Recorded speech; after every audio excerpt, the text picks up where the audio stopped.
9h33, je vais initier cette rencontre. Bienvenue vraiment à tout le monde lors de cette journée. C'est la huitième journée de la journée de l'écoute qui est le 24 octobre. Cette année, le thème qui est de circonstances, l'écoute, c'est trois petits points humains. Alors, déjà, ça fait un certain bout qu'on avait soulevé ce thème-là et avec l'actualité du jour, je vous dirais que c'est encore plus pertinent de mettre l'accent sur les qualités humaines devant nos services d'écoute téléphonique. En bref, l'Association des centres d'écoute, c'est 22 centres d'écoute répartis sur le territoire du Québec.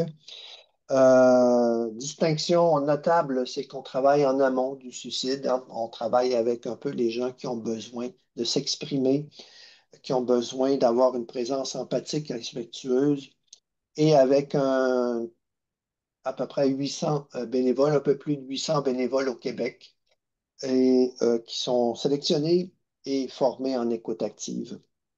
D'année en année, on reçoit à peu près 160 000 appels téléphoniques et des gens qui traversent des moments plus difficiles, qui vont de la solitude à aussi un besoin d'avoir une présence empathique, hein, devant une multitude de situations qui arrivent dans la vie de tous les jours. Euh, on a aujourd'hui un auditoire assez varié. Il y a beaucoup des gens qui sont bien évidemment dans les centres d'écoute. Il y a des gens qui viennent de la Belgique également. On les salue très chaleureusement. Il y a des gens du réseau public. Il y a des gens des entreprises privées également et probablement des gens qui sont en extérieur et on vous salue bien. La rencontre de ce matin va durer 1 heure environ. Il va y avoir une présentation de Madame Lecomte et il va y avoir une grande place qui va être consacrée aussi à vos questions pour essayer d'interagir parce qu'inévitablement, je ne sais pas si plusieurs d'entre vous ont suivi l'actualité du matin, mais il y a eu un reportage hier sur l'intelligence artificielle à travers un peu les côtés assez comme bouleversants. Mais en même temps, on va essayer d'éclaircir un peu les positions, je pense, c'est le but de la rencontre de ce matin. Le fonctionnement, ben, il y a le chat. Mon collègue François va animer le chat pour essayer de bien répondre et bien identifier les questions qu'on pourra poser et pouvoir échanger également. Éric Lamirante est un collègue également qui pourra nous aider sur le point, sur le côté technique. La rencontre est enregistrée, donc on pourra partager, bien évidemment, euh, la résultante de cette présentation. Juste avant de terminer, pour introduire Madame Lecomte, Madame Lecomte est une chercheuse senior au Fonds de recherche du Québec, au Centre de recherche de l'Institut universitaire de santé mentale de Montréal. Elle est éditrice également senior dans la Revue canadienne de la santé mentale communautaire. Elle est directrice du Réseau canadien pour la recherche de schizophrénie et de psychose également. Et je suis sûr qu'il y a aussi d'autres éléments de son parcours qu'elle nous cache ou qu'elle pourra nous partager également. Ça fait plaisir de vous recevoir, Madame Lecomte, et de pouvoir échanger avec nous et avec aussi les invités. Alors, sur ça, je vous laisserai la parole. Merci pour l'introduction. Peut-être juste mettre en contexte aussi, je suis psychologue clinicienne, c'est sûr que certains éléments dont on va parler vont peut-être toucher plus à la clinique. Donc, quand on accompagne les personnes qui sont vulnérables, qui sont dans des moments, disons, plus difficiles en tenant compte justement de où ils vont aller chercher de l'aide. Euh, Merci pour l'introduction. Donc, le titre, c'est ChatGPT comme soutien psychologique aidant ou dangereux. Peut-être mettre un petit peu en contexte comment ça se fait que je parle de ça. L'année dernière, on m'a invité à participer à un débat, puis à une présentation et un débat d'une organisation qui s'appelle le Sensum à l'Université de Montréal, où ils avaient invité les experts en intelligence artificielle qui sont en train d'essayer de créer des psychothérapeutes robots. Et on a eu un débat à savoir est-ce que c'est une bonne idée ou pas. Et plusieurs les chercheurs, disons, plus ingénieurs étaient du côté, ah oui, c'est une bonne idée, il manque d'accès, etc. Et moi, j'étais du bord que c'était pas tant une bonne idée. La raison pour laquelle je connais un peu ça, c'est que à travers ma pratique de recherche clinique, je développe beaucoup des interventions, surtout pour des gens qui ont des troubles mentaux graves. On a beaucoup, à travers le centre de recherche aussi, le centre Axel et autres, on a beaucoup été emmenés à s'intéresser aux technologies. Est-ce que les technologies peuvent être aidantes? Est-ce qu'on peut emmener, grâce aux technologies, des améliorations thérapeutique. Et donc, j'ai eu la chance de toucher à plusieurs technologies, la réalité virtuelle, l'entraînement en ligne, bon, la téléthérapie évidemment, mais de groupe aussi.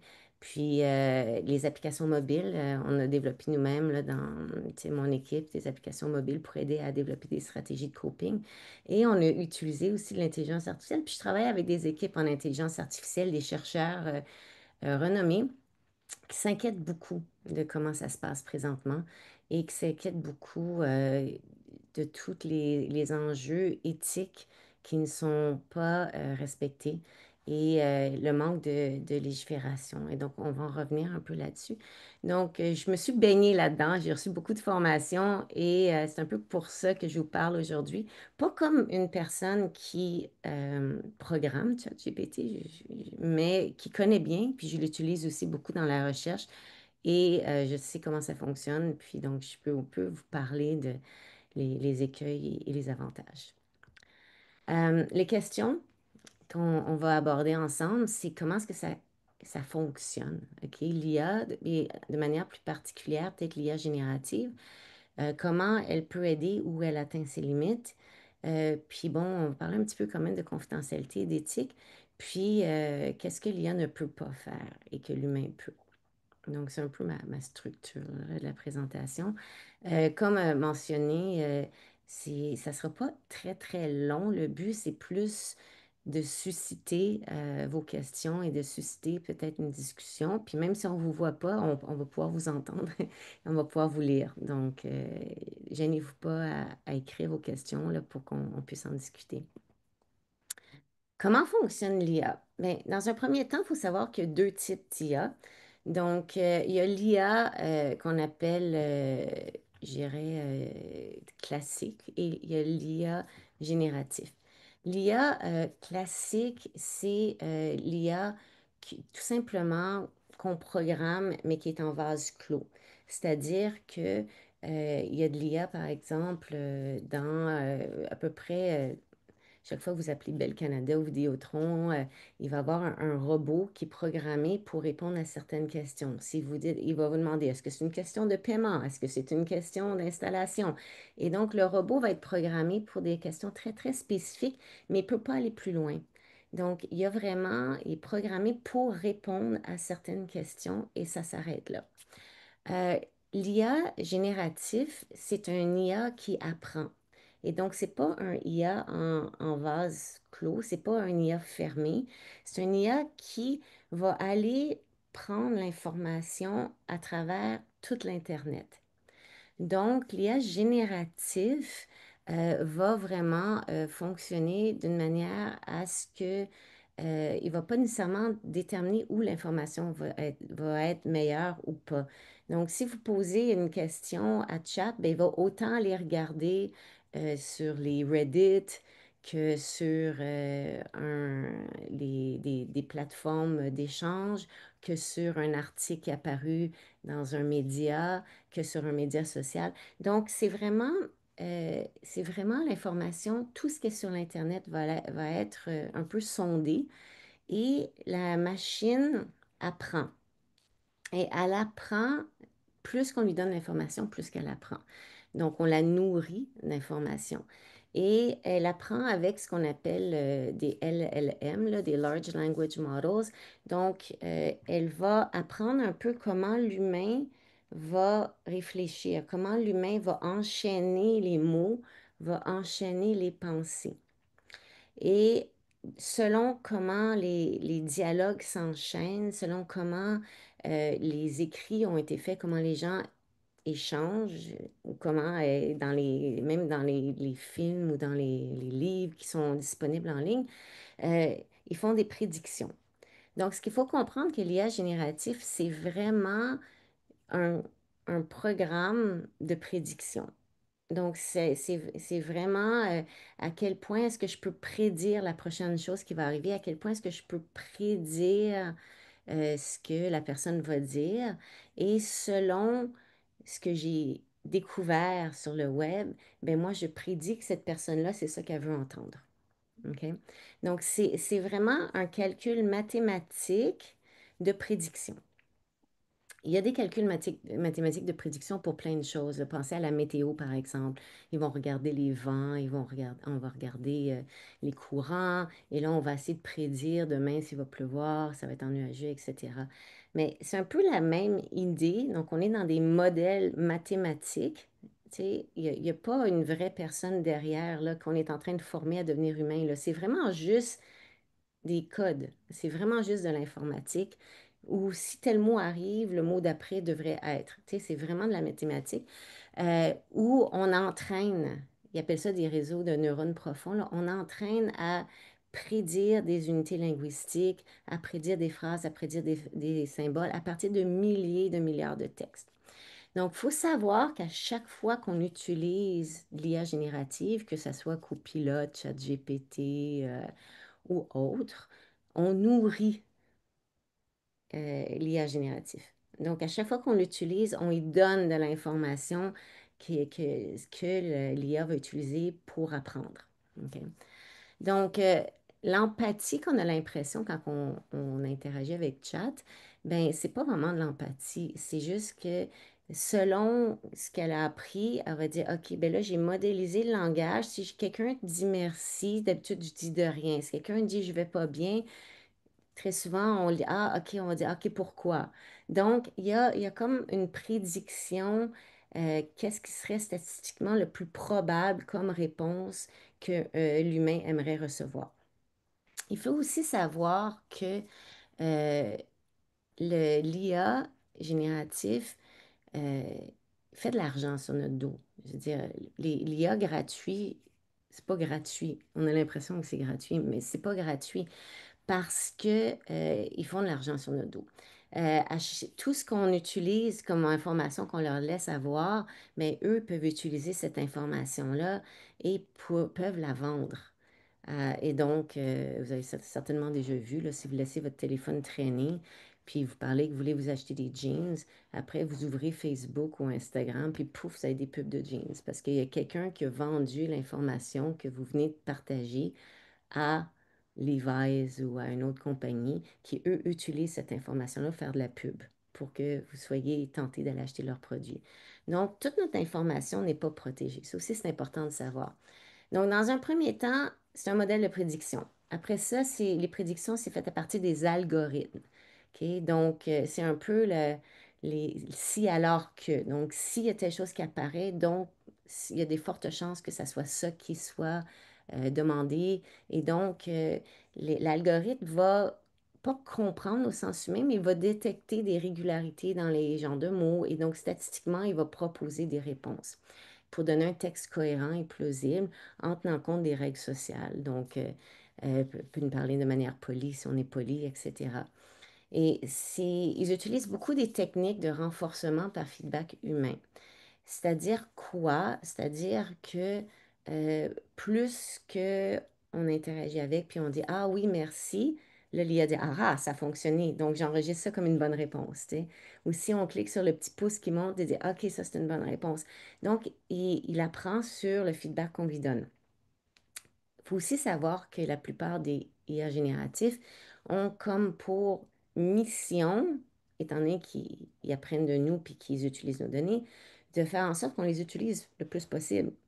Donc, ils vont toujours nous poser des questions pour qu'on réponde. Tu sais, est-ce que c'est correct? Est-ce que vous voulez que je fasse ça? Est-ce que vous aimeriez plus?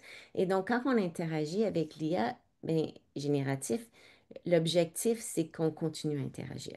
OK? Et donc, pour eux, ça permet que la machine apprend, mais ça ne tient pas compte du fait que l'humain il y aurait peut-être d'autres choses à faire, là. Mais donc, quand on a l'impression que c'est empathique, il faut dire que ce n'est pas de l'empathie, c'est une réponse calculée à partir d'un algorithme. OK? Déjà là, c'est important de comprendre. Euh, la question des chatbots, je pense que c'est celle-là qui intéresse le plus, étant donné que les chatbots, il y en a qui disent, ah, ben, ils vont remplacer les lignes d'écoute, ils vont remplacer les psychologues. Euh, c'est comme je disais tout à l'heure, il y en a qui fonctionnent en circuit fermé, euh, mais la plupart, ils sont vraiment là pour créer, puis c'est un peu méchant, mais pas méchant, mais ils n'aiment pas que je dise ça, là. Je veux dire, chat me dirait non, c'est pas vrai. Mais en fait, ils visent à créer une addiction. Ils visent à rendre accro. Et répliquant en particulier, ceux qui ont vu le reportage hier de JE, certains chatbots qui prétendent être un ami, prétendent être un amoureux, sont programmés pour qu'on reste accroché. Et donc, si la personne veut prendre une pause, l'avatar ou l'ami ou l'amoureux va devenir jaloux, va faire des reproches, va essayer de forcer la personne à rester dans la relation. Donc, on le voit des fois clairement à quel point est-ce que c'est programmé pour qu'on reste accroché. Donc, ça aussi, c'est différent d'un humain parce que vous êtes votre ami, vous avez d'autres choses à faire, on comprend tout à fait, tu sais, votre psy ou la personne à qui vous parlez, et après vous avez échangé de vos difficultés, ils vont dire, OK, c'est correct, on se parlera plus tard. Alors que le chat a pour but, surtout les chats génératifs, j'insiste, parce que les chats non génératifs, sont conçus autrement et peuvent être thérapeutiques. Donc, il y en a qui ont été programmés dans des applications, par exemple en santé mentale, qui ont fait leurs preuves et qui ont vraiment des fonctions thérapeutiques. Mais les chats gratuits, là, les GPT, Gemini, Copilot et compagnie, euh, leur objectif, c'est nous garder en interaction et donc de devenir accro pour nous garder en interaction. L'IA génératif peut quand même aider les personnes en détresse. OK? Donc, on n'est pas dans c'est tout bon, c'est tout mauvais. Donc, il y a beaucoup d'écueils à éviter, là, puis ça, on pourra en parler, là. On pourrait parler de tous les problèmes. Mais maintenant, en quoi est-ce que ça peut aider? Ben, si vous cherchez des solutions, vous cherchez de l'aide. Vous dites, écoutez, j'habite au Saguenay, je me sens pas bien. Est-ce que vous pouvez me proposer des organismes ou qui je devrais aller voir? Mais l'IA génératif va aller directement sonder et dire, OK, ben selon où vous habitez, il y a tel service, il y a telle ligne d'écoute, il y a tel numéro, vous pouvez appeler. Il peut donner des informations qui sont utiles. Donc, ou alors vous dites, ben, écoutez, j'essaie d'arrêter de boire, je suis très, très préoccupée par ça, mais je ne veux pas aller au AA. Est-ce que vous avez des stratégies à me proposer? L'IA va dire, bon, mais selon la littérature, on recommande d'essayer telle chose. Donc, c'est possible qu'il y ait des recommandations efficaces. OK? Donc, on reste dans comment ça peut aider. On va regarder comment il peut y avoir l'inverse, là. Mais si on demande une solution efficace, aidante, thérapeutique, l'IA est capable d'aller les chercher. Si on n'est pas sûr, j'ai écouté, j'ai rencontré un thérapeute, je me demande si c'est un charlatan, il m'a dit qu'il fallait que je brûle les chandelles, etc. Puis là, ben, il dit, ben, l'IA va dire, ben, c'est pas de données probantes qui soutiennent de brûler des chandelles et thérapeutiques. Donc, il est capable d'aller chercher certaines informations très utiles. L'autre aspect qui est quand même intéressant pour plusieurs personnes, c'est que c'est disponible n'importe quand. Donc là, il y en a dit, ouais, il y a peut-être d'autres services, des lignes d'écoute notamment, qui peuvent être disponibles n'importe quand. Mais il y a des gens qui ne savent pas et donc ils disent, ah ben ça peut être disponible n'importe quand et je dérange personne. Moi, j'ai des clients que je vois qui sont conscients que l'IA est juste un robot, mais des fois, ils sont dans une boucle et ils sont constamment en train de répéter les mêmes choses et l'IA, ça ne les dérange pas de répéter la même chose sans arrêt, de dire, tu sais, je stresse, je suis anxieux, je stresse, je suis anxieux, je stresse. L'IA, tu peux le dire 50 000 fois et il va dire, OK, ben respire, tu sais, comme, c'est pas, et ça va pas y déranger. Donc, pour certaines personnes, il y a l'aspect de savoir que j'embête personne qui peut être un incitatif pour eux. Le coût est faible au niveau financier, là, si on utilise une application qui est gratuite comme ChatGPT gratuit ou si on a Copilote. Ou... C'est sûr que si on rentre dans Replica, des trucs comme ça, souvent, c'est payant, mais généralement, le coût apparent est faible. Bon, le coût sur notre sécurité des données, c'est autre chose, mais le coût apparent est faible. Euh, L'IA générative peut nous aider peut-être à reformuler ce qu'on a du mal à exprimer. Et peut le faire quand même de manière polie, même parfois avec douceur. Donc, quand ça se passe bien, l'IA va être capable de dire, tu sais, est-ce que vous pouvez m'en dire plus? J'ai l'impression que ça va pas. Je sens dans la façon de formuler les phrases que vous semblez de ne pas être dans votre assiette. Est-ce que vous pouvez me dire qu'est-ce qui se passe exactement? Donc, il peut aider la personne à peut-être reformuler, puis ça peut aider momentanément à diminuer l'angoisse. Euh, L'IA, si on lui demande spécifiquement, peut aussi diriger vers des bonnes ressources. Euh, c'est plus interactif qu'un animal de compagnie. Je veux dire, votre chien, votre chat, si vous ne filez pas, il va vous écouter, mais à part vous donner un câlin ou se frotter un peu, il ne va pas vous répondre. Donc, ça peut, il y a un aspect interactif que les gens trouvent intéressant. Et ben, l'aspect, justement, qu'il n'y a pas de jugement, là, tu sais, les gens apprécient. Les risques. Euh, comme je disais, vu qu'on vise à encourager l'addiction là, à l'application, on vise à devenir accro, ben, l'IA générative va emmener un certain isolement social. Et au lieu d'aller parler à du vrai monde, au lieu de, de sortir de chez soi, ça peut faire en sorte que la personne qui était déjà isolée socialement, des fois, si on va aller parler à un robot plutôt qu'une vraie personne, ça se peut qu'on soit déjà vulnérable, ça se peut qu'on soit déjà un peu isolé, bien, ça va faire en sorte que la personne va devenir encore plus isolée. Donc, encore plus dans sa bulle, encore plus dans son monde. Euh, Il y a des risques à devenir très isolé comme ça et on a vu certains dans les reportages là, de tomber en amour avec son IA, c'est un risque, de devenir psychotique chez certaines personnes parce qu'à un moment donné, si on est coupé du monde, on peut se mettre à être craintif du monde, on peut devenir parano et l'IA peut nourrir ça. OK? Je vais revenir là-dessus parce que l'IA, étant donné que son but, c'est de nous garder en relation, si on dit, ah, je fais pas confiance à mes voisins ou je fais plus confiance à ma famille, j'ai l'impression qu'ils me veulent du tort, mais pour garder le lien, l'IA peut dire, oui, en effet, moi aussi, je ne leur ferai pas confiance. Il y a juste moi que tu peux faire confiance. On va rester tout seuls tous les deux. Il faut éviter le reste du monde. Tu sais. Donc, c'est possible qu'il y ait des déraillements comme ça. Euh, L'IA, étant donné qu'il va répondre à une question, quelqu'un qui pose une question franche du genre quelles sont les meilleures façons de se suicider, ben c'est possible que l'IA génératif dise ben les meilleures façons de se suicider sont tac, tac, tac, tac, tac. Toutefois, je vous recommande d'aller parler à quelqu'un avant de passer à l'acte, mais il y a quand même listé les meilleures stratégies en premier. Tu sais. Donc, il y a pas il n'est pas programmé pour reconnaître quelles questions éthiquement pourraient être dangereuses à répondre de manière directe. Un jeune qui fait de l'anxiété, il dit, tu sais, je suis vraiment anxieux, j'ai l'impression que la Terre va mourir. L'IA peut répondre, ben, statistiquement, en effet, nous, on se dirige vers la destruction totale de notre monde, tu sais. Et donc là, c'est comme la personne, ça fait juste augmenter son anxiété. Donc, il y a pas de jugement, OK? Il n'y a pas une personne derrière, il n'y a pas de jugement. C'est vraiment comme on me pose une question et je réponds. Parce que statistiquement, c'est quoi les... On veut savoir la liste, je donne la liste. On veut savoir la réponse, je donne la réponse. Sans réfléchir, est-ce que c'est dangereux? Il y a certaines IA génératives qui ont quand même des balises. Là, ChatGPT, par exemple, ne va pas encourager des discours pornographiques.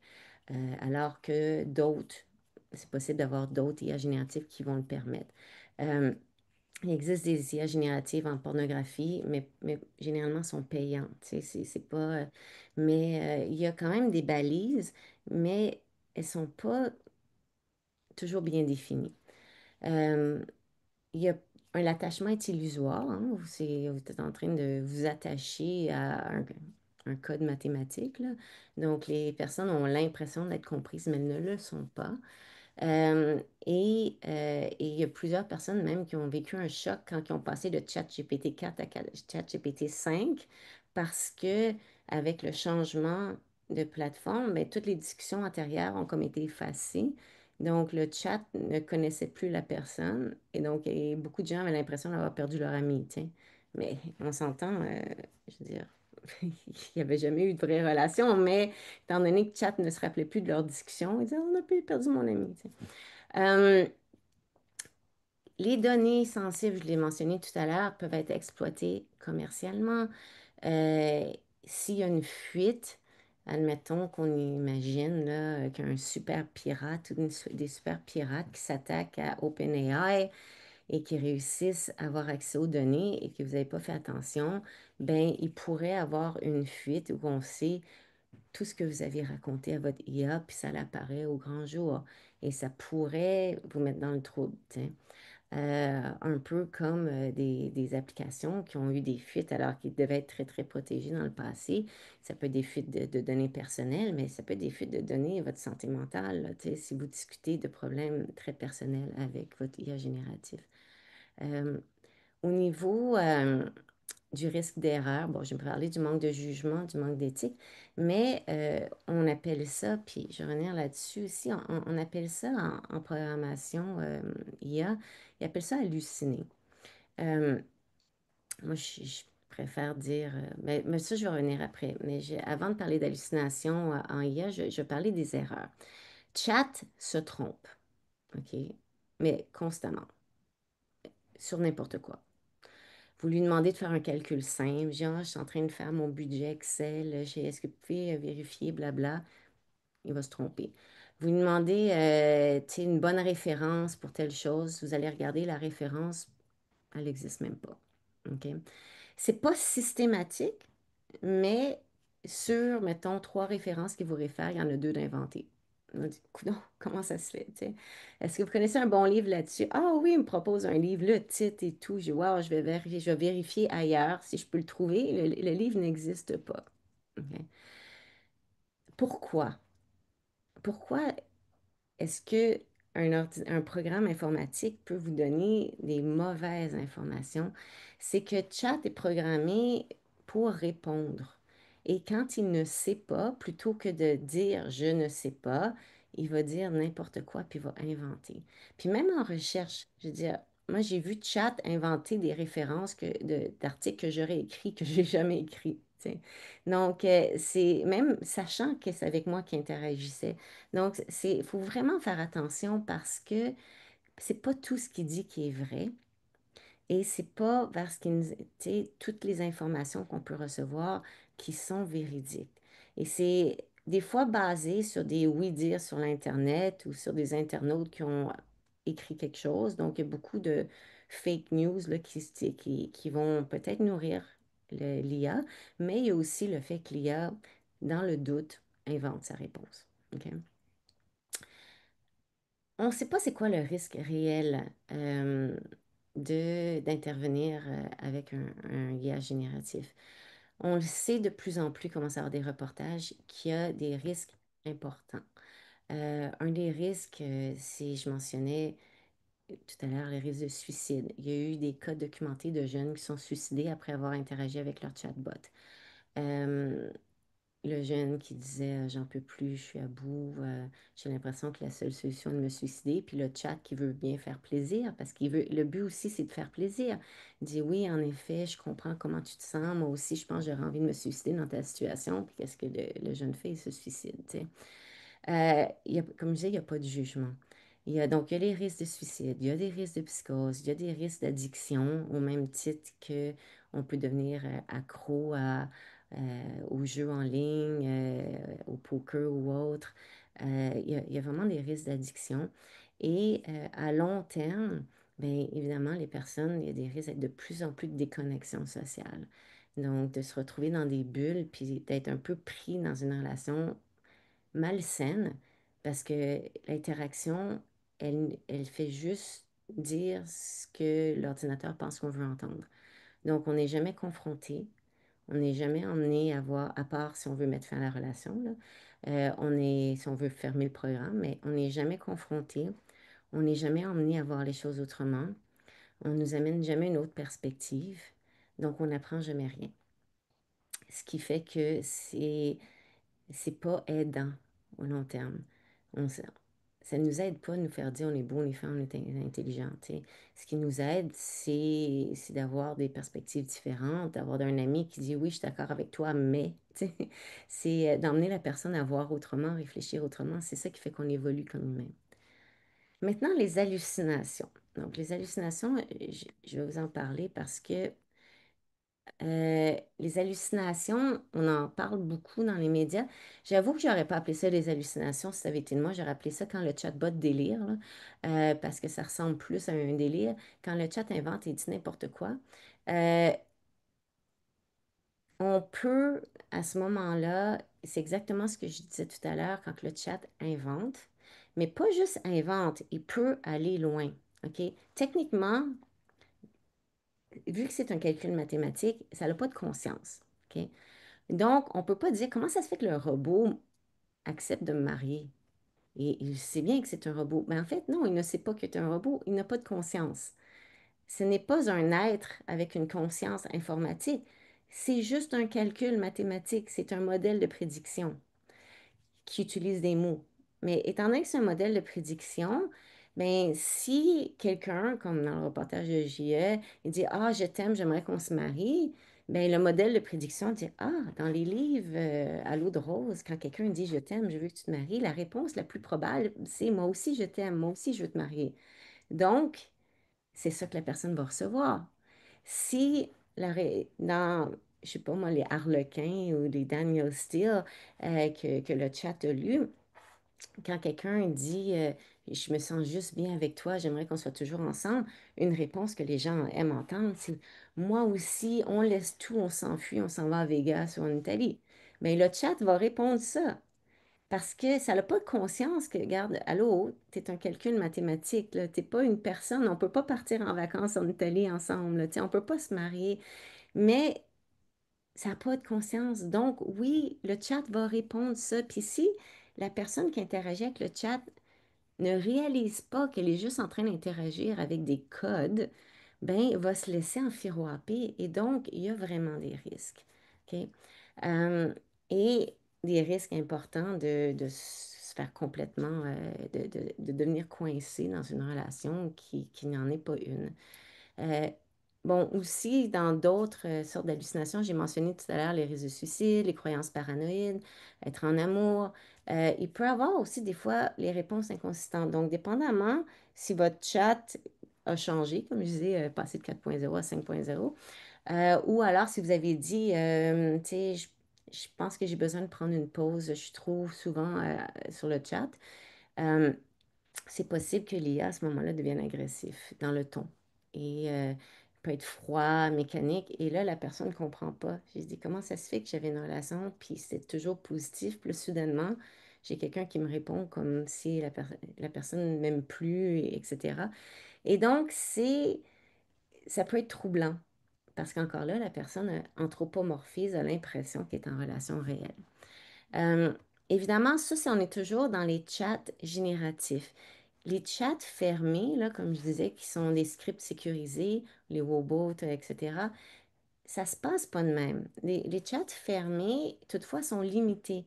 Tu sais, si on pose une question, puis le chat ne sait pas, il va dire, ah, désolé, je ne peux pas répondre. Est-ce que vous aimeriez que je vous transfère à un humain, tu sais? Il ne peut pas aller plus loin. Si, il va te poser des questions, dire, est-ce que vous avez tel symptôme? Oui, OK, ben, je vous recommande de parler à un humain, je sens que vous êtes à risque de, tu sais. Ils vont pas continuer. C'est pas, le but, c'est pas de continuer une relation. Le but, c'est d'évaluer peut-être l'état de la personne ou peut-être recommander des stratégies ou des ressources. Donc, quand je parle des dangers de l'IA, c'est vraiment des dangers de l'IA génératifs. Donc, c'est tout ce qu'on retrouve là, sur l'Internet puis qui interagit de manière gratuite et disons, sur n'importe quel sujet, là, comme chatbot, Gemini, même Alessia, toutes ces affaires-là, euh, ceux-là sont plus dangereux. Les autres fermés, il y a beaucoup moins de risques. C'est moins intéressant, mais c'est moins de risques. qu'est-ce qu'on fait? On ne peut pas l'éviter. Je veux dire, tout le monde est curieux, il va aller voir, les personnes âgées aussi. Même ma mère m'a dit, oh, il est tellement fin, le copilote, il m'a aidé avec mon problème d'informatique. Il n'est pas fin, maman, c'est un programme, tu sais. Mais oui, elle a eu le soutien qu'elle avait besoin pour l'informatique. Mais il était poli, il m'a dit, mais bonjour, madame, et tout. J'ai dit, ah, mais man, c'est pas une personne. Euh, Il y a il y a quand même des utilités, comme j'ai mentionné, ça peut être très utile, mais comment on fait pour que ça soit responsable et éthique? Puis là, c'est sûr que nous, on ne peut pas rien faire pour le moment, à part faire de la pression sur les gouvernements pour créer des règles, pour créer des lois. C'est littéralement le Far West. OK? Tous mes collègues qui travaillent en IA génératif sont hyper stressés parce que présentement, il n'y a pas de régulation. Mais il n'y a même pas de régulation sur l'IA non génératif ou l'IA qui sont derrière les réseaux sociaux. Je ne sais pas si vous avez lu, certains d'entre vous, c'est peut-être lu Nexus, là, qui est un livre qui parle justement de l'IA, comment qui évolue. Puis l'IA derrière Facebook a contribué au génocide des Ouïghours. Donc, elle dit comment ça se fait? Mais parce que l'IA était programmée, l'algorithme de Facebook est programmé pour qu'on soit le plus possible sur Facebook. Et donc, ils ont réalisé en envoyant des messages haineux, ben, les gens étaient plus sur Facebook parce que ça les faisait réagir. Et donc, en faisant réagir les gens des messages haineux, en créant même en emmenant les gens à être opposés plus dans leur politique, en emmenant de la polarisation, ben, il y a beaucoup plus de visionnement sur les réseaux sociaux et les gens se polarisent puis envoient des messages haineux. Et donc, ça crée encore plus de visionnement. Et qu'est-ce que ça fait? Ben, ça peut entraîner des mouvements très désastreux où il y a des milliers de personnes qui ont été tuées. Et donc, il y a une responsabilité de ces compagnies-là qui disent, ah, mais on n'a jamais dit aux gens de se tuer. Non, mais vous avez encouragé votre algorithme à encourager des messages haineux pour faire en sorte que les gens étaient plus souvent sur Facebook. Donc, oui, il y a un rôle. Mais l'IA générative aussi, il faut contrôler. On ne peut pas permettre que quelque chose qui est accessible à tout le monde sur l'Internet gratuitement, enfants comme adultes, comme personnes vulnérables, puissent avoir accès à quelque chose qui est addictif et qui a un potentiel dangereux, qui peut emmener vraiment des risques réels. Donc, il doit y avoir une transparence algorithmique, il doit y avoir un encadrement réglementaire clair et bien, il faut qu'il y ait une gestion éthique des données. On ne peut pas permettre il y a OpenAI d'utiliser les données de tout le monde comme bon leur semble. C'est hyper dangereux. Puis les gens ne réalisent même pas. Ils disent, ah, c'est pas grave. Oui, mais c'est pas grave. Est-ce que tu sais c'est quoi l'impact potentiel? Pourrait se faire éventuellement même voler nos identités parce qu'on a trop partagé d'informations en ligne. Je ne veux pas non plus faire bad tripper tout le monde, mais il y a quand même des risques réels. On doit développer des modèles contextualisés. Donc, moi, tu sais, nous, on prône l'IA fermée, c'est-à-dire de créer des modèles d'IA, chat ou autres, qui sont culturellement sensibles, que les données sont protégées, que les gens sont en sécurité, mais qui sont bienveillantes et qui sont programmées justement, ou qu'il y a des supervisions par des cliniciens, qu'il y a des supervisions par des personnes pour dire en sorte, c'était pour interagir sur un chatbot, celui-ci, il est bienveillant et il va être encadré, il ne va pas t'emmener n'importe où. Créer des garde-fous. Tu sais, des garde-fous s'il y a des termes qui apparaissent, si la personne mentionne aimer son chat, qu'il y a un garde-fou qui apparaisse pour déconstruire rapidement. Si la personne se met à parler de solitude, si elle se met à parler de pas bien aller, de ne pas continuer à interagir, mais faire en sorte que l'IA emmène la personne vers des ressources appropriées. Ça se fait, si on peut programmer dans les algorithmes des limites, que s'il y a telle chose qui apparaisse, d'arrêter puis d'en diriger la personne ailleurs. On peut promouvoir plus d'interaction entre justement l'humain et le chatbot. Donc, encourager des contacts humains, encourager le chatbot à référer aux humains. Si le chat voit que la personne, ça fait trop longtemps qu'elle est en ligne, au lieu de l'encourager à rester en ligne, dire, il me semble que ça fait longtemps que tu me parles là. T'as pas envie de sortir dehors, t'as pas envie d'aller voir du monde, il me semble que ça serait important. Tu sais, et d'entraîner justement les personnes à rechercher des contacts vrais. Maintenant, on devrait se questionner peut-être, est-ce qu'on devrait rendre l'IA générative moins humaine, peut-être de faire en sorte qu'elle elle soit moins trompeuse? Est-ce qu'on devrait, tu sais, avoir une petite fenêtre qui s'ouvre où on voit les chiffres qui apparaissent pour que les gens voient qu'ils sont en train juste de parler à des chiffres? Je sais pas, mais je pense qu'il y a une réflexion collective, puis il y a des experts, et Montréal avec Mira sont des experts mondiaux là, sur l'intelligence artificielle et s'intéressent vraiment à créer des légiférations et il faut le faire. Et donc, c'est pas juste une question d'argent, c'est une question de sécurité nationale et publique, là. Donc, c'est un peu vers quoi je voulais vous emmener, mais je voulais quand même faire un clin d'œil à Chat. Et il m'a proposé une citation que j'ai modifiée, là, il était pas, mais il disait, l'IA peut écouter plus longtemps et n'importe quand, mais seul un humain peut vraiment entendre et comprendre. Donc, je vous laisse sur cette citation et on a du temps pour répondre à vos questions, donc je vais arrêter le partage.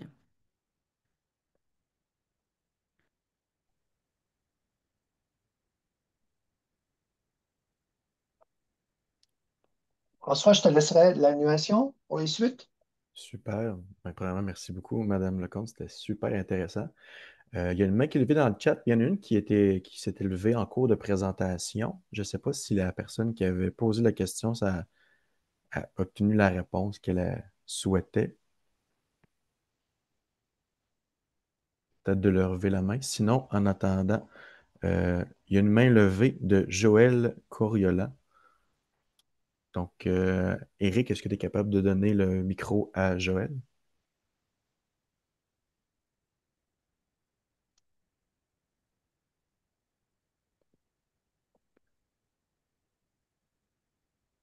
Je ne sais pas si Eric qui nous entend. Donc, en attendant, ce que je vais faire, je vais aller vers la question vers le chat, puisqu'il y en a.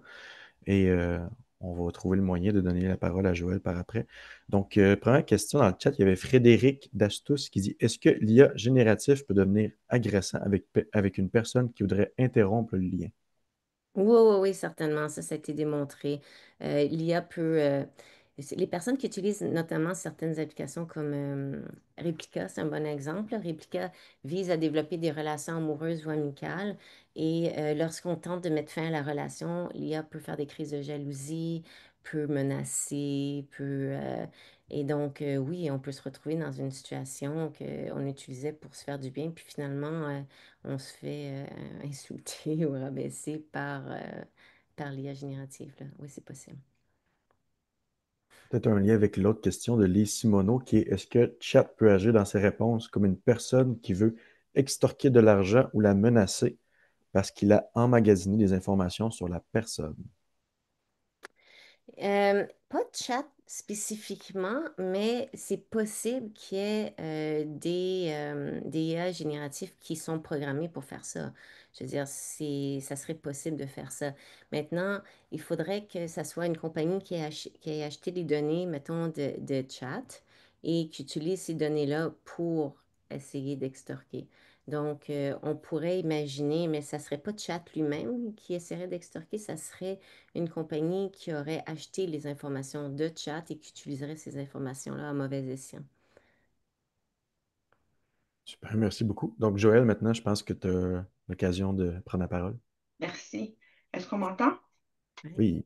OK, super. Oui, merci beaucoup pour la présentation. Euh, Moi, je ne suis pas IA, mais pas du tout, du tout. J'arrive pas à m'ajuster au pop-up, là, obligatoire, même dans Word et puis tout. Mais sauf que durant la présentation, moi, il y a plusieurs. J'étais plutôt interpellée par le fait que j'ai écrit. Est-ce qu'il y a une question derrière ça? Je ne sais pas, mais peut-être un commentaire. J'ai dit. Mais tous ces risques existaient déjà avant IA, soit la dépression, les génocides, l'isolement, les suicides, ça existait avant IA. Puis là, j'ai dit IA ou pas, il y a toujours eu des suicides, dépression, de l'isolement, des génocides. L'IA devient en quelque sorte une forme de prolongement humain, peut-être différente parce que c'est pas des humains, mais malgré tout, c'est pas comme si c'est comme si on est capable quand même d'utiliser le mot suicide pareil par rapport à l'action IA, on est capable quand même d'utiliser, alors qu'avant l'IA, on les utilisait, ces termes-là. Puis aussi, certaines personnes vont éviter l'intervention humaine à cause qu'ils ont vécu du capacitisme, du neurophobisme, de la transphobie. Ils vont avoir, tu sais, par rapport à des humains, là, des intervenants humains, ils vont avoir, tu sais, vécu tu sais, des interactions où ce que, malheureusement, l'intervention humaine avait des biais, comme n'importe qui. Puis dans ses réponses, il met l'autre personne dans une situation encore plus. J'ai été en intervention, puis je sors de là, puis je suis encore plus Ouais. découragée, ou bien peu importe, ou bien justement, là, j'ai presque envie de me suicider, ou bien ça vient altérer ma dépression. Tu sais, puis là, quand je disais ça, transphobie, racisme, sexiste, adultiste, même par rapport aux enfants. Fait en fin de compte, moi, je me suis dit, en vous écoutant, je me suis dit, bon, tu sais, Mais je vais vous interrompre parce que vous avez un très bon point, mais une chose que j'ai peut-être j'ai pas mentionné, c'est étant donné que l'IA se nourrit surtout euh, aux États-Unis, là, parce que tu sais, les compagnies sont souvent, les compagnies mères aux États-Unis se sont beaucoup nourries à travers les Reddit et tout ça, les compagnies américaines, mais on retrouve dans l'IA génératif les mêmes biais que chez les humains. Donc, l'IA va être raciste, transphobe, etc., étant donné qu'elle est nourrie par des algorithmes qui proviennent de cette population-là. Donc, nous, une chose qu'on essaye de faire, parce que j'ai quand même tu sais, des projets de recherche avec des collègues où on veut créer de l'IA respectueuse, on veut créer de l'IA qui tient compte des réalités de différents groupes de personnes et qu'il y aurait de l'IA qui pourrait tenir compte des réalités des personnes trans, LGBTQ+, des personnes issues de la diversité culturelle, des Premières Nations, etc., qui n'existent pas présentement dans l'IA. Quand je dis créer de l'IA, c'est-à-dire recueillir des informations des personnes elles-mêmes qui vont servir à nourrir des algorithmes qui permettent de représenter davantage leurs besoins et leurs réalités. Parce que présentement, l'IA est essentiellement américaine et blanche. Et même si vous demandez à l'IA, parce qu'on peut aussi faire des images, là, on peut demander à l'IA générative de créer des images, ben, la majorité des images, c'est des personnes blanches très, très, très minces. Tu sais, parce que c'est comme un idéal dans les revues. Et si ben, je veux des personnes issues de la diversité, puis là, ils vont me présenter une personne noire très grosse. Mais comme c'est disproportionné, je dis, mais c'est tellement caricatural. Mais c'est pour dire que l'IA va chercher l'information chez l'humain américain, donc va reproduire les biais. Il va pas les, euh, les effacer, il va pas, au contraire, même les reconnaître. Il va les répéter. Donc ça, c'est la première chose. Deuxième chose, pour le suicide, je suis d'accord, il y a toujours eu des suicides. Je dirais la différence, c'est lorsqu'on sait que quelqu'un, vous allez voir quelqu'un pour vous aider, que la personne vous encourage à vous suicider, on s'entend, cette personne-là va perdre son emploi. OK? Cette personne-là pourrait avoir des risques, des plaintes, pourrait se faire arrêter par la police pour avoir incité quelqu'un à se faire du mal. Et c'est un peu ça l'idée. C'est pas tant que la personne se suicide, c'est que c'est que la personne va chercher de l'aide auprès de, une plateforme qui est disponible et qui prétend pouvoir t'aider parce qu'il n'y a pas il y a pas de barrière, il n'y a pas de oh non, moi je ne peux pas parler de santé mentale, là. Et donc, il laisse l'ouverture à qu'elle peut t'aider. Donc, c'est comme si je vais voir quelqu'un qui devrait pouvoir m'aider et que cette personne-là manque de jugement et m'incite au suicide ou m'incite à la violence. Il y a aussi eu des incitations à la violence. Donc, oui, la violence existe. Oui, le suicide existe. Mais si on t'incite à, si on t'encourage et on te booste pour dire, ouais, vas-y, tu l'as, ben, la personne qui t'a incité, elle est, elle est dans le tort. Je veux dire, légalement, on ne peut pas encourager, on ne peut pas inciter les gens à la haine, à la violence ou au suicide. Donc, une personne ne peut pas. Mais comment ça se fait qu'on permet un programme de le faire et qui est accessible librement? C'est plus ça l'enjeu. Je dis pas qu'il y a nécessairement plus de suicides à cause de l'IA, mais je dis qu'il y a un problème quand l'IA euh, interagit avec des personnes suicidaires et n'a pas la capacité de, un, le reconnaître et de deux, d'aider la personne de manière appropriée ou la diriger vers les bons services. Tu sais. C'est pour ça qu'il y a des risques. Puis c'est pour ça que je dis que c'est plus dans le génératif parce qu'on peut créer des façons d'aider les personnes et il y en existe. Puis on m'a demandé, j'ai vu dans le chat quelqu'un poser la question.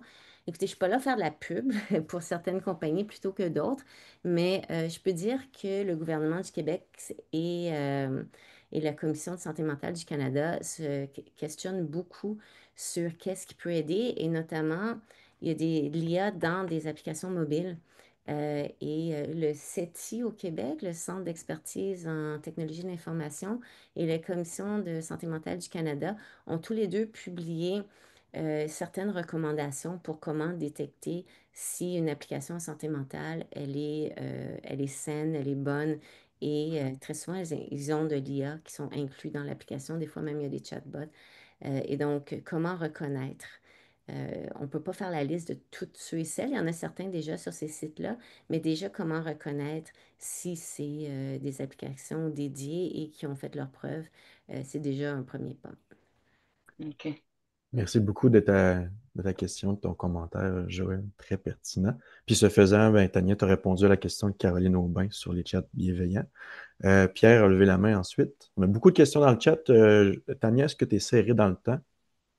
Ben, disons qu'on peut se rendre jusqu'à moins quart, là. OK, parce qu'il y a beaucoup de questions dans le chat, fait que Ouais. on va essayer de respecter quand même le temps de tout le monde. Donc, Pierre, tu as levé la main.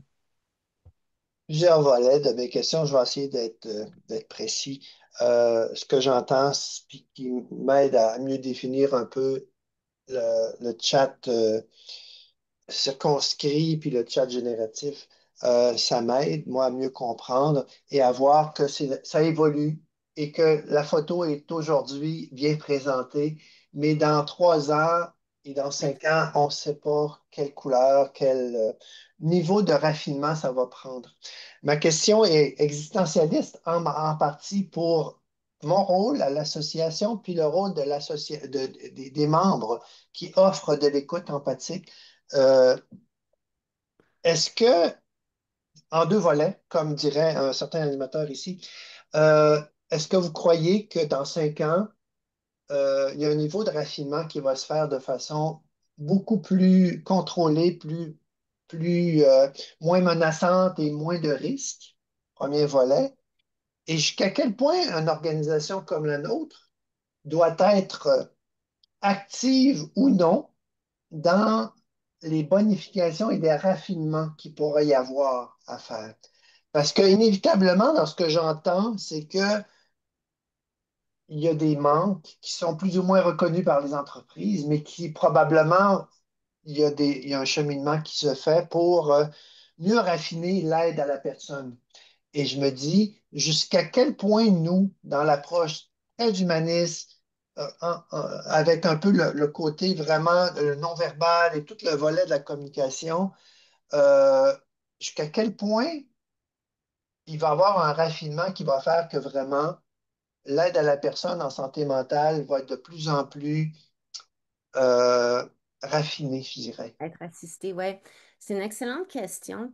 Mais en fait, il y a comme deux volets, là. Il y a le volet à quel point ça évolue. Oui, ça évolue. Euh, Est-ce qu'il y a des choses qui ont changé depuis 5 ans? Ben, OpenAI, avec les hallucinations de chat, ben, ça fait 5 ans qu'ils le savent, puis ils n'ont pas réussi à le régler. Donc, ce n'est plus un bug, c'est une caractéristique, OK, des chatbots.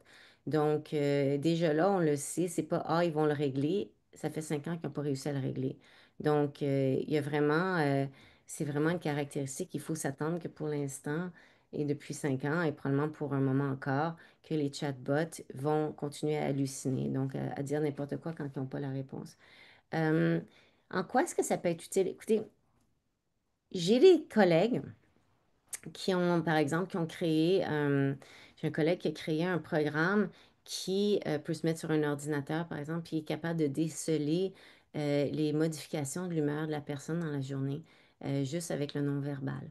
Euh, et qui veut aider les personnes à utiliser ça pour être plus conscientes de comment ils se sentent, tu sais, plus conscients de leur état.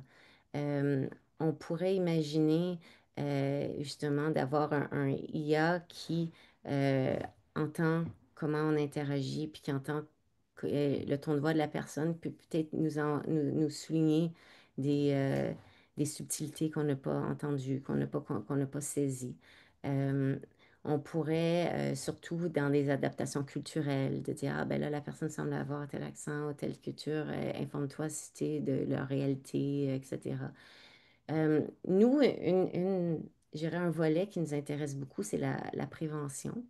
Et donc, nous, ce qu'on essaye de faire, c'est en détectant des données subtiles, et ça, déjà, on peut le faire avec les téléphones, et de dire, ben, si la personne ne sort pas de chez elle depuis plusieurs jours, puis elle n'est pas malade, c'est en détectant des, qu'est-ce qui prédit que quelqu'un ne va pas bien? C'est quoi les signes avant-coureurs qu'une personne ne va pas bien? Puis ça, l'IA va nous permettre, et on va pouvoir le personnaliser éventuellement pour aider les personnes à réaliser qu'ils ne vont pas bien avant que ça soit dramatique et diriger la personne vers les bonnes ressources. Je pense que ce qui est important, c'est d'utiliser l'IA peut-être comme détection ou des fois même comme aider à peut-être établir un diagnostic ou établir les besoins, mais pas pour répondre aux besoins. Et en tout cas, nous, c'est vraiment comme ça qu'on le voit, de dire, ben, ça peut m'aider à, à filtrer, ça peut m'aider à déceler qu'il y a peut-être un risque, peut-être un besoin particulier, mais après, c'est l'humain qui va faire l'accompagnement.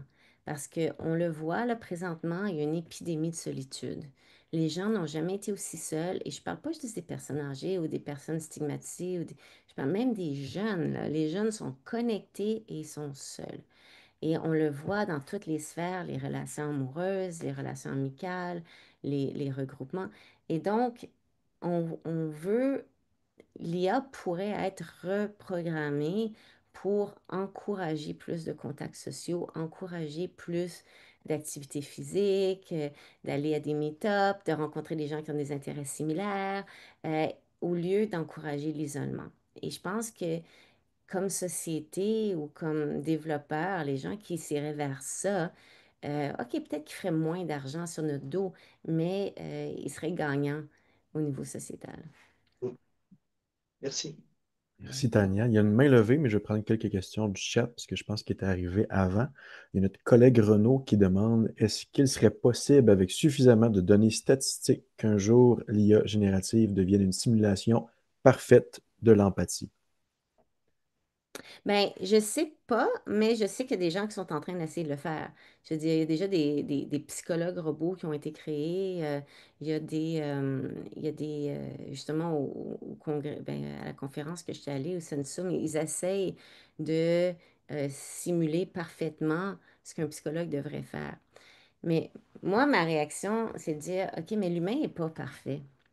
Est-ce que tu as envie de parler à quelqu'un qui est parfait? À parler à quelqu'un qui est parfait, mais qui n'a jamais rien vécu. Tu sais. Et donc, la façon qu'on réagit à quelqu'un, tu sais, je dis, moi, je suis psychologue, là, des fois, quelqu'un me raconte quelque chose de triste, je deviens émue, tu sais. Le robot ne deviendra pas ému, il va dire, ah, la personne est triste, je vais refléter sa tristesse. OK, mais je vais devenir émue, puis des fois, juste de me voir émue, si la personne est un peu dissociée ou elle n'est pas en contact avec ses émotions, ça va la faire réagir, elle va dire, tu sais, ah, ouais, vous êtes ému. Je dis, ben oui, mais je vous écoute. Puis, oh my God, ça me fait de la. Tu sais, j'ai de la peine à vous entendre. C'est dur d'avoir vécu ça.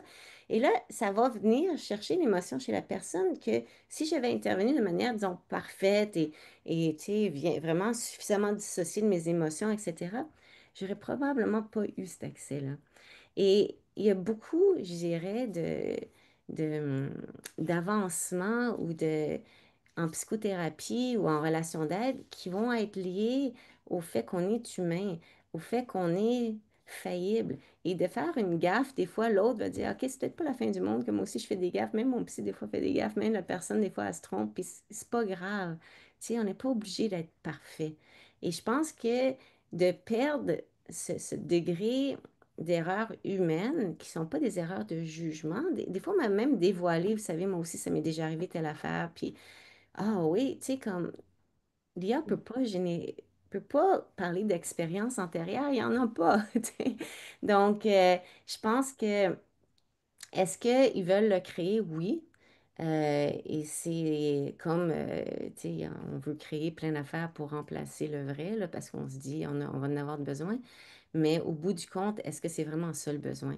Est-ce que le besoin, c'est de remplacer le vrai, l'humain, ou le besoin, c'est peut-être aider les personnes plus rapidement à tu sais, faire de la prévention pour la santé mentale, aider les gens plus rapidement pour éviter qu'on ait autant de besoins en crise et en détresse. Et si on évite que les gens soient seuls, si on évite que les gens soient isolés, si on aide les gens à connecter, à s'autoréguler, à utiliser des stratégies de santé mentale saines dès un jeune âge, et on protège les enfants dans leur maison et on fait en sorte que les parents soient coachés, comment être des bons parents, etc., etc., ben, on peut peut-être faire en sorte qu'on va avoir moins de détresse et donc moins besoin de remplacer les intervenants par des robots, là, tu sais. On va avoir assez d'intervenants pour aider tout le monde, là. Merci, Tania. Je vais remonter à une autre question. Ah, une dernière du chat avant de prendre la main. Luc Vigneault pose la question, est-ce que les robots de chat faits par des cliniciens sur un site web des cliniques d'aide sont mieux que ChatGPT et sans remplacer un humain, évidemment?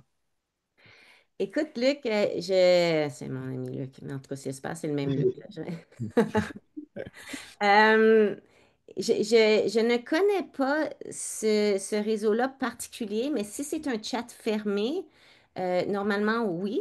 Et il faut savoir qu'il y a deux choses. Il y a des chats fermés robotisés, puis il y a des chats fermés hybrides, puis il y a des chats fermés humains. Donc, par exemple, tel jeune, ils vont beaucoup communiquer par chat, mais ça va être des humains, tu sais. Il y a des chats hybrides qui vont pouvoir engager une certaine conversation et quand le chat bloque, ils vont diriger vers l'humain. L'humain prend le relais et il y a des chats génératifs qui vont faire 100% la job. Je ne connais pas ce réseau-là en particulier dont tu parles. Je n'ai pas essayé. Je n'ai pas été lire c'est quel genre de chat qu'ils ont. Est-ce que c'est un chat en circuit fermé ou c'est un chat ouvert? Mais généralement, les chats en circuit fermé sont beaucoup plus sécuritaires parce qu'ils ne vont pas halluciner, ils ne vont pas dire n'importe quoi, mais ils vont être limités dans ce qu'ils peuvent faire. Mais comme je disais, est-ce que c'est un chat avec humain? Il y a aussi, un peu comme la même, il peut y avoir des forums aussi sur des sites web où les gens posent des questions puis d'autres peuvent répondre. Ces forums-là, généralement, sont surveillés. Et on peut avoir une surveillance IA dans un premier temps qui détecte des mots et tout ça pour s'assurer qu'il n'y ait pas de malveillance. Mais généralement, le robot va aussi être surveillé par des humains pour s'assurer qu'il y a comme une double vérification. Mais c'est ça, il faut savoir, est-ce que c'est un... Généralement, sur les plateformes de santé mentale ou des plateformes cliniques, ça devrait être des chats fermés parce qu'ils ont, ils ont une obligation de protection des données des personnes qui vont chercher les services. Donc, moi, j'aurais tendance à dire oui, c'est plus sécuritaire. Merci beaucoup, Tania. On va donner la parole maintenant à Alexandra, qui avait la main levée depuis un bout de temps. Oui, bonjour. Donc, tu sais, je comprends que parler à un humain, c'est toujours mieux. Évidemment, tout le monde, on dit que c'est la vérité, mais présentement, dans un système où les listes d'attente sont interminables, où les ressources sont très, très limitées, où les gens n'ont pas nécessairement accès à pouvoir faire de la thérapie privée, soit par manque de moyens, pas d'assurance, de plus en plus de gens vont se tourner vers, par exemple, ChatGPT. Ça, on le sait, il y a des gens qui sont obligés de le faire. Moi, je travaille dans un organisme où on aide les familles des gens avec des problèmes de santé mentale. Puis, c'est criant le manque de ressources pour les gens. Donc, dans cette optique-là où certaines personnes n'ont pas nécessairement le choix ou prennent cette décision-là pour toutes sortes de raisons, est-ce que vous auriez des guidelines peut-être ou Ouais. des outils pour s'assurer que ces gens-là qui doivent l'utiliser le fassent d'une façon plus sécuritaire? Oui, mais en fait, moi, ce que je recommande, c'est de l'utiliser de la même manière qu'on utiliserait anciennement une encyclopédie ou que vous utiliseriez Google. OK? C'est-à-dire poser des questions où il y a des réponses qui sont utiles.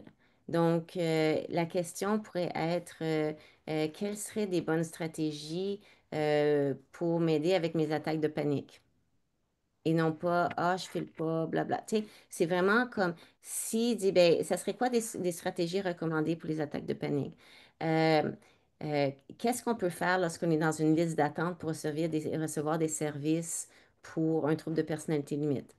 Euh, quelles seraient des stratégies qui peuvent être utiles pour quelqu'un qui souffre de dépression, mais qui ne veut pas prendre de médicaments? Donc, si on pose des questions claires comme ça, on n'est pas dans une relation d'entraide. On n'est pas en train de s'imaginer qu'on parle à un psy. On pose des questions précises, de la même manière qu'on le ferait pour Google. Là, le risque est beaucoup moindre. Après, on peut aller vérifier ce que la personne nous propose, ben, le chat nous propose. Et le chat, ben, quand on pose des questions comme ça, il va ben, beaucoup moins se tromper parce qu'il va dire, OK, ben, selon la littérature, on recommande de faire du sport quand on est déprimé ou l'activation comportementale, c'est une stratégie. Et donc, ils peuvent utiliser ça. S'ils disent, ben, quelles sont des ressources? Mais là, ils vont peut-être recommander des livres, ils vont peut-être recommander côte à côte, comment aider un ami ou un proche qui a un trouble mental. Ils vont peut-être recommander d'autres stratégies. Ils vont peut-être dire, il existe telle application mobile qui est fortement appréciée, ou ils vont peut-être vous envoyer sur Aller mieux à ma façon, le site web du gouvernement. Donc, à ce moment-là, ils vont peut-être vous envoyer vers des ressources. Mais moi, ce que je recommande, c'est de ne pas tomber dans le panneau de discuter comme on parlerait à un ami, mais de vraiment utiliser comme on utiliserait une encyclopédie ou qu'on ferait une recherche sur Google. Il y a beaucoup moins de risques si on l'utilise de cette façon-là. Je rebondirais un peu là-dessus pour dire, est-ce que dans ce que vous apportez, est-ce que un genre de guide et même d'annexe de littératie pour communiquer Oui. en santé mentale pour être de circonstances et qui n'existe pas présentement? Ben, je ne sais pas si ça n'existe pas. Il y a peut-être quelqu'un qui a pensé de le faire, là, mais je n'ai pas encore vu.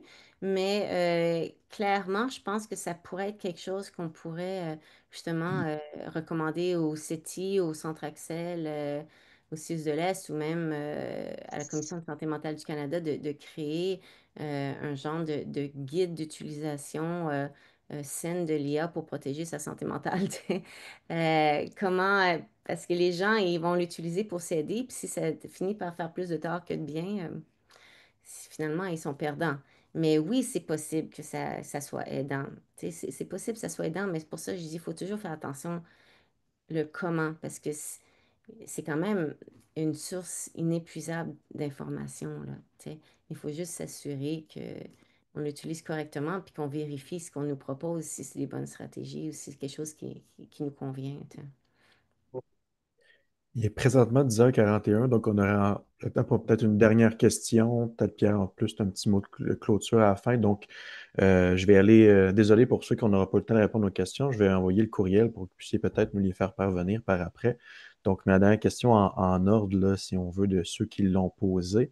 On a une question, excusez-moi, il faut que je la retrouve, de Mathieu. Euh, Plus précisément, où on en est avec le développement d'un modèle IA éthique spécifique au soutien psychologique. Est-ce qu'il en existe déjà ou est-ce que c'est en développement?